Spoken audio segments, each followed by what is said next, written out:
na yun.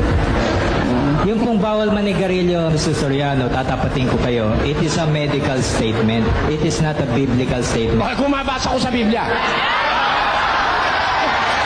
Kumabasa ko sa Biblia. Basahin niyo yung salitang sigarilyo. Talo na ako, Mr. Soriano. Ay, tinan mo. Piloso ka palang kangkong eh. Basahin niyo, Mr. Soriano. Yung salitang sigarilyo. Babasahin ko. Ako ang bahala. Wala kang pakialam ako babasa. Babasahin ko. Bawal yan. Sabihin mo medical term. Nasa Biblia yan. Mr. Soriano. Babasahin ko. Babasahin ko. Sige. Pag nabasa ko, tatanggapin mo. Talo ka na. Talo ko, Mr. Soriano. Talo ka na. Sige ha. Moderator, saksi kayo ha.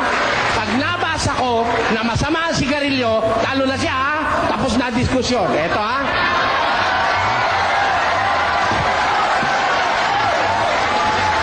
Tandaan nyo ang talata. Galacia 5:19. Patuloy. Eto po, basa. At hayag ang gawa ng laman sa makatwid ay ang mga ito. Tungkol sa mga bagay na ito, pinagpapauna kong ipaalaala sa inyo na ang nagsisigawan ng gayong mga bagay hindi magmamana ng kaharian ng Diyos. Ito, alam nitong gawa ng laman na hindi magmamana ng kaharian ng Diyos. Ito, pakikiapid, karumihan. Hindi mo bang sigarilyo nakakapagparumi o nakakapagpalinis? Basahin niyo yung sigarilyo, Teka Mr. ka muna! Soriano. Wag mo ako interrupt.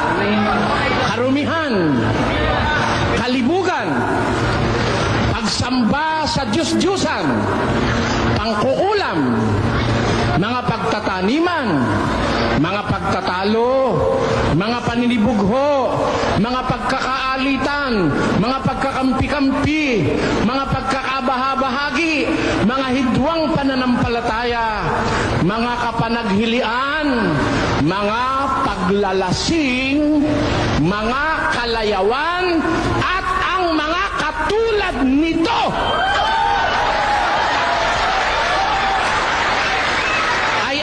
Pinagpapaunang ipaalala sa inyo ang nagsisigawan ng gayong mga bagay hindi magmamana ng kaharian ng Diyos. Masama o ba o hindi? Alin yun? Mga paglalasing at mga katulad nito, mga vices. Kasama ba ang sigarilyo o hindi? Kasama, pati syabu andon. Pag sinabi mo na walang syabu sa Biblia, pwede ka lang magsyabu, ngayon din papadakip kita. May kasama akong pulis, akala mo? Kasama yung syabu ron, kasama yung marijuana ron, kasama ang sigarilyo ron, at lahat ng bisyong nakakapinsala sa kalusugan ng tao. Talo na si Blanco, hindi! Hindi ka